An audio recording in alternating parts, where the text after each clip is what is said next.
तोड़ने मत देना। आपके बीच में कोई और लोग आ सकते हैं, कुछ अधिकारी हैं वे इसी काम पर लगे हुए हैं। यहाँ पे अलग अलग किसी अधिकारी से बात नहीं करनी। जो भी कमेटी के लोग जा, कभी किसी को भेज दो, कभी किसी को भेज दो, उस कमेटी पे विश्वास करना। हम भी जब आप पड़ाव डाल दोगे तो हम भी आपके बीच में सड़क पे कभी कभी आन के सोने का काम करेंगे। जिंदाबाद। सबसे पहले देश में जो सबसे पहले कोऑर्डिनेशन कमेटी बनी थी वो पिछले 30 साल से बनी हुई है, Indian coordination committee of farmers movement. उसके 5 मेंबर थे। एक पंजाब से थे लाखोवाल जी, यहां से टिकैत साहब थे। हमारे कर्नाटक से प्रोफेसर नजुंडा स्वामी, महाराष्ट्र थे युद्धवीर सिंह थे। तो 5 लोग उसके कमेटी के मेंबर थे। आज भी वो कमेटी ऐसी की ऐसी चली हुई है। टिकैत साहब चले गए तो उनकी जगह दूसरे आ गए। उसके बाद में किसान संयुक्त मोर्चा बना, क्योंकि उस टाइम तक बहुत देश में किसान संगठन बन चुके थे। जो आनंद मोल्ला जी कह के गए कि 500 किसान संगठन का एक पूरा समूह हुआ, जिसने दिल्ली में 13 महीने का आंदोलन चलाया, जिसमें हमारे 750 किसान हमारे शहीद हुए। उसमें सभी किसान संगठनों का योगदान रहा। उसमें ये बगैर किसानों के ये आंदोलन नहीं चल सकते। लेकिन आज देख रहे हैं कि दिन छिप गया, लेट हो गए, और उसके बाद में भी सब लोग यहाँ पर बैठे हुए हैं। तो ये आपका आंदोलन चलेगा। सरकार आपके आंदोलन पर निगाह रखे हुए हैं, अधिकारी निगाह रखे हुए हैं। अधिकारी आपसे अलग अलग बात करेंगे, अलग अलग बात नहीं करनी। हमसे भी जब भारत सरकार कहती है जी आप अकेले हमसे बात कर लो, हमने कहा कि किसान संयुक्त मोर्चे के हमारे 5 और 11 आदमी हैं, उनसे बातचीत कर लेंगे। हमने भी अकेले में भारत सरकार से किसी भी उससे बात ही नहीं करी, क्योंकि हमारी भी आखिरी बार बात 22 जनवरी 2021 को हुई थी। उसके बाद में कोई हमारी भी बातचीत नहीं हुई। आप अपनी कमेटी पे विश्वास रखना, तो इस किसान की जीत होगी। यहाँ पे जो संयुक्त मोर्चे के नारे हैं, आप उन्हीं नारों पर ज्यादा ध्यान लगाना। संयुक्त मोर्चे का नारा लगाना, किसान संगठन का नारा लगाना, किसी पर्टिकुलर अपने लोगों के नारे मत लगाना। यहाँ हमने भी देखे कि हमारे नारे यहाँ पे लगाए, हमारे नारे भी मत लगाओ भाई।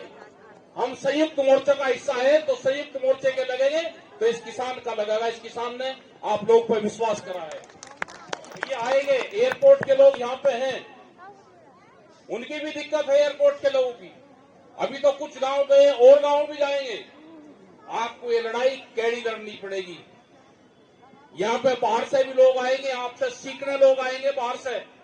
लखनऊ में भी वहां पे पवन को भेजा था, एक मुद्दा था लखनऊ का, वहां पे भी उनकी 13 गांव की जमीन अधिग्रहण हो रही है, तो वहां पे भेजे थे। तो बात करी वहां के अधिकारी से, पूरे फ्लोर गिरती किसान के साथ में हो रही।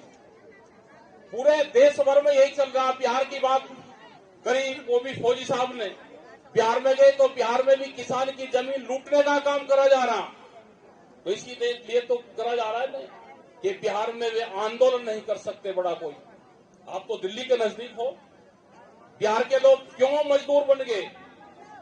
अगर बिहार के लोग अब मजदूर बने तो आने वाले 20 साल में आप लोग भी मजदूर बनोगे, क्योंकि बिहार पहला स्टेट बना जिसमें लेबर तैयार हुई। वे किसान हैं जो आपके यहाँ पे खेत में काम करने आते हैं, वे वहां का किसान है। उनकी जमीन छीन ली गई। वहां पर मंडी जहाँ पे फसल बेचते थे, वहां की मंडियां बंद कर दी गई। तो हालात देश के ठीक नहीं है। जो ये नारा देते हैं ना कि बटोगे तो कटोगे, तो हमारा भी नारा यही है, बटोगे तो लूटोगे। ये नारे इस तरह के देंगे कि जिससे जनता भ्रमित हो। आप उनके साथ में जुड़े रहो। हमने नहीं कहा कि किसी को वोट कहां देना, आप दे लो जहां देनी, लेकिन आप किसान संगठनों को मजबूत रखो। इनका कुछ नहीं पता, इनको किसी से कोई मोह लगाव नहीं है, अपनी भी पार्टी से लगाव नहीं है। इन्हें छत्तीसगढ़ के मुख्यमंत्री आदिवासी बनवाया, और आदिवासी मुख्यमंत्री बनने के बाद ही हसदेव के जो जंगल है जहां पे आदिवासी रहते हैं, करीब कई लाख पेड़ उसी जंगल के काटे जा रहे, जो 55 साल का पहला जंगल था, जिससे पर्यावरण को बहुत नुकसान होगा। आदिवासी मुख्यमंत्री पूरे जंगल वहां के काटते जा रहे हैं। 500 मशीनें हैं वहां पे जो जंगल काटने का काम कर रही। जो इलेक्ट्रिक मशीन है, जो 500 मशीन कितना जंगल काटती होगी, पूरे के पूरे जंगल के जंगल काटती है। कमजोरी हमारे विपक्ष के नेताओं में भी है, उन्होंने आंदोलन छोड़ दिए। कोई जेल नहीं जा रहा, कोई लाठी नहीं खा रहा। ये देश आंदोलन से बचेगा, ये देश पॉलिटिकल सिस्टम से बचेगा ही नहीं। अगर देश में आंदोलन खत्म हुए तो ये देश खत्म होगा।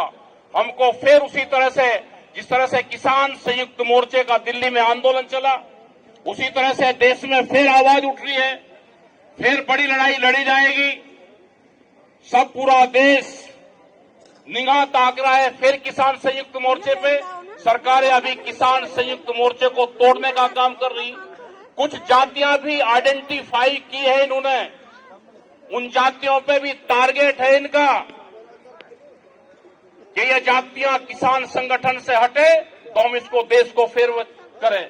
उन जातियों का नाम नहीं लेना चाहिए, लेकिन वो भी इनका काम चला हुआ है पूरा भारत सरकार का।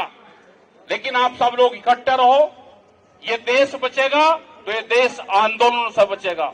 आपके यहाँ पे आंदोलन देख के, जब देश में यहाँ पे आंदोलन हुआ तो 24 देशों में ट्रैक्टर आंदोलन हुए। आज भी इंग्लैंड की एक पिक्चर आ रही थी तो पुष्प वर्षा करी जा रही थी उसके ऊपर। जो ट्रैक्टर चल रहे थे शहर में को, इंग्लैंड में कोई से शहर की वो पिक्चर है, तो उस पर लोग, शहर के लोग फूलों से वर्षा कर रहे थे। यहां पे भी जब 26 जनवरी को ट्रैक्टर निकले, करीब 4 लाख से ज्यादा ट्रैक्टर दिल्ली में आए, तो वहां की जनता उन पर पुष्प वर्षा कर रही थी। लेकिन उसी आंदोलन को बदनाम करने की एक साजिश रची। इन चक्कर में नहीं आना इनके किसी के। अपने ट्रैक्टर भी तैयार है हमारे, फिर वही तैयार है ट्रैक्टर। हमको भी बहुत बदनाम करेंगे, लेकिन हमको कोई गम नहीं है। किसान संगठन को बदनाम करेंगे, कोई गम नहीं है। देश के मुसलमान को बदनाम करेंगे, कोई दिक्कत नहीं है। सेकंड मुसलमान जो सरदार बनाया जा रहा है उसको बदनाम करेंगे, कोई दिक्कत नहीं है। अपने गांव बचाना है तो आंदोलन करने पड़ेंगे। अपने गांव के मंदिर बचाने हैं तो आंदोलन करना पड़ेगा, उसकी कमेटियां बनानी पड़ेगी, नहीं तो उन पर कब्जे होने वाले हैं। कुछ सरकारी लोग हैं जो उस पर कब्जे करेंगे, सरकारी पार्टियां हैं, उनके ट्रस्ट बनवाएंगे, उस पर कब्जे करेंगे। आप भी अपने गांव के अगर मंदिर बचाने हैं तो जो सरकारी जमीन है वो बचानी है, तो उसके ट्रस्ट बनवा के अपनी गांव की कमेटी बनवाओ, तो ये आपकी जमीनें बचेगी, नहीं तो ये भी नहीं बचेगी। तो आप लोगों ने बात सुनी, बहुत धैर्य से सुनी, आप सब लोगों का धन्यवाद।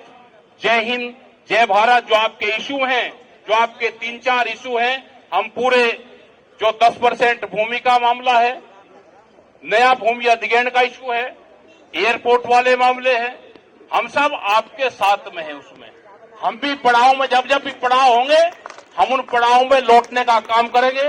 धन्यवाद। जय हिंद, जय भारत, जय नोएडा। सभी लोग शांति के साथ बैठे रहेंगे। रणनीति क्या तैयार हुई है? रणनीति ये तैयारी है कि यहाँ पे पड़ाव रहेगा। अगर सरकार अधिकारी बात नहीं मानते तो यहाँ पे ये 3 दिन का पड़ाव रहेगा। उससे अगला पड़ाव यमुना वाले पे उस पर रहेगा और फिर ये दिल्ली की तरफ को चलेंगे। आगे क्या होगा, 41 दिन पहला कोर्स इनको 41 दिन का सरकार को देना पड़ेगा। अभी अधिकारी आ रहे हैं यहाँ पे, जो भी बात होगी वो कमेटी बात करेंगे। जी, अभी आपकी कहाँ तक वार्तालाप पहुंची और क्या रणनीति तैयार है? वार्ता के लिए तो अभी आए हैं, रणनीति बिल्कुल पक्की है। सारी सभा के बीच में रख दी है, वो पास भी हो गई है कि हम यहाँ 27 तक धरना करेंगे। पूरा पड़ाव होगा, यहाँ 1000 आदमी यहाँ रात दिन रहेंगे। उसके बाद में 28 तारीख को हम यमुना प्राधिकरण जाएंगे। 1 तारीख तक वहां रखेंगे पड़ाव हम। अगर फिर भी बहरी गूंगी इस सरकार के कानों में आवाज नहीं पहुंचती है तो हम 2 दिसंबर को दिल्ली कूच करेंगे, ये हमारा निश्चित हो चुका है। कि अभी किसी प्राधिकरण के अधिकारी से कोई जवाब? अभी कोई वार्ता नहीं हुई है। अभी सुन रहे हैं आने के लिए, आएंगे तो हम बैठे हुए हैं यहाँ, वार्ता करेंगे, वार्ता से नहीं भागेंगे। हमारा काम है जो, हमें क्या लेना देना। हमारा 10% दे दो, हमारा जो है नया कानून लागू कर दो, हमारे जो मुद्दे गए हुए शासन में, आबादी से संबंधित, प्लॉट से संबंधित, जो कमेटी ने मोहर लगा दिया, आप उसको पास करके यहाँ भेज दो, खत्म कहानी। हमें किसी राजनीतिक पार्टी का समर्थन है? सारे के सारे बैठे हुए, सब सपा भी है, कांग्रेस भी है, सभी आ रहे हैं, अनेकों संगठन आए हैं और वो मंच के नीचे बैठे हैं। हमने राजनीतिक किसी पार्टी को भी हमने अपना मंच और माइक देने की मनाही की।